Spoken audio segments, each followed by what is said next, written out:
real estate investors, or all five combined, or Okay. combinations of the five. Right. So that's how the journey started. Yeah, can we go back to that point? You mentioned you got fired. Yes. What was it like back then? It's just painful. And I still feel the pain. That was what, 30 years ago. No? I was young and idealistic, and martial law was the situation then. I had started a training company. I was doing good business when martial law hit. 50% of my local business immediately stopped. People didn't want to do training. They were afraid. They didn't want to spend money. They didn't know what's happening in this country. You know, we were being called after a while a damaged culture by a guy called Fallows, an American. Okay. We're damaged. Everything we do is wrong. We got so many coup d'etats. Our peso's devaluing. Our people are no good. Right. All of that down image of ourselves. You know. And the problem, of course, is somehow you say, "Tutu kaya, is this true? We're really a damaged culture." You know? Right. Questioning ourselves Yes, whether it's true. yes.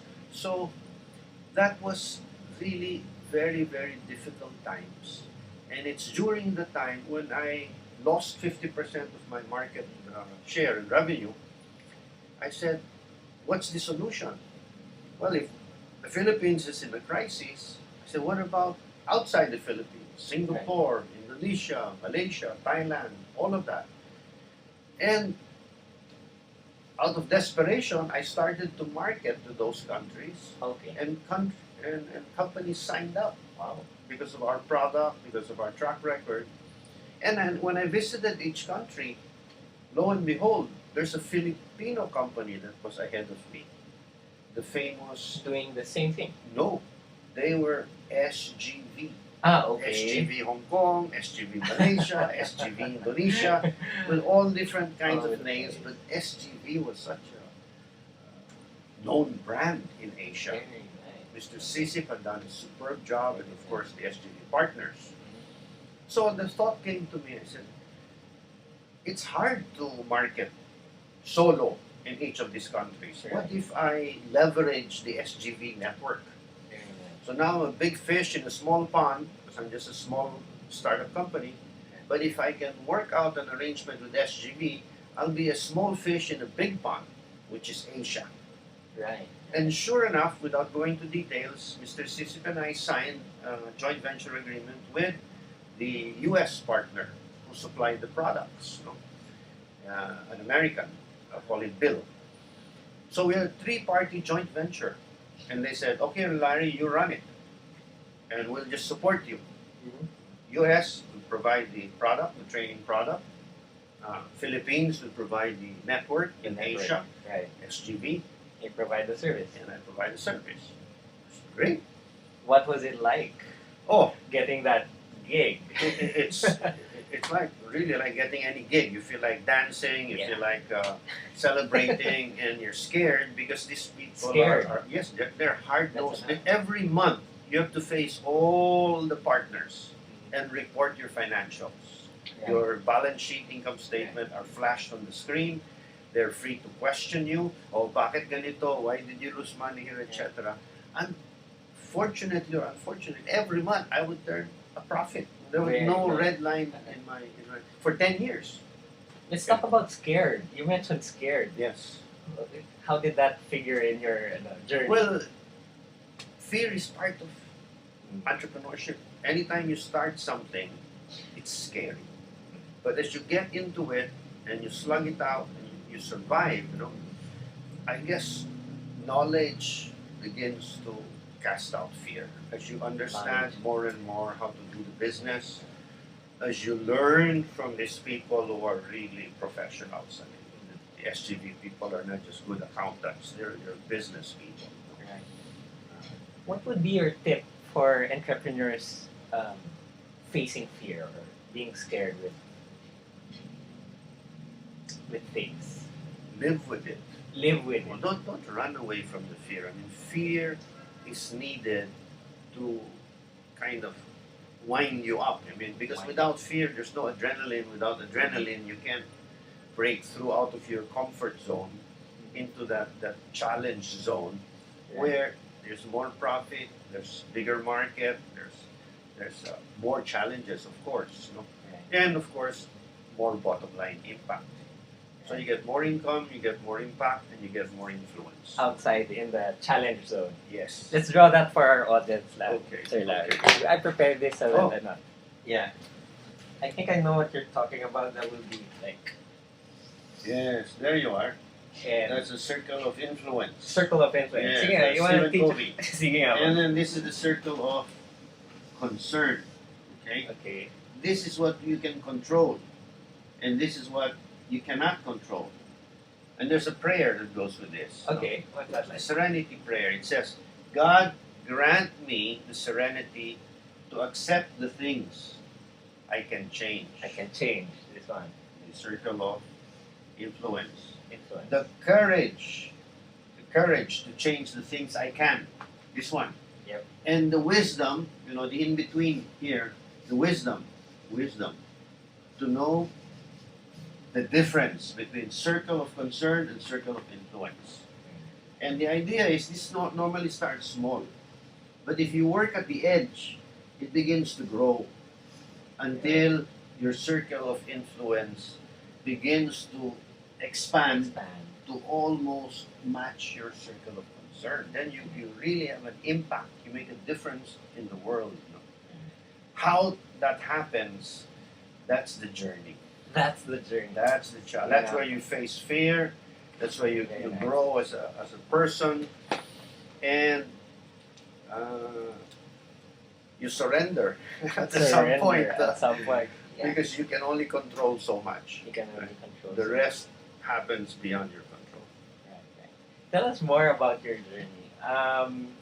What was it like when you were getting out now of your comfort zone? What were some of the other mountains that you wanted to achieve after SGV and after?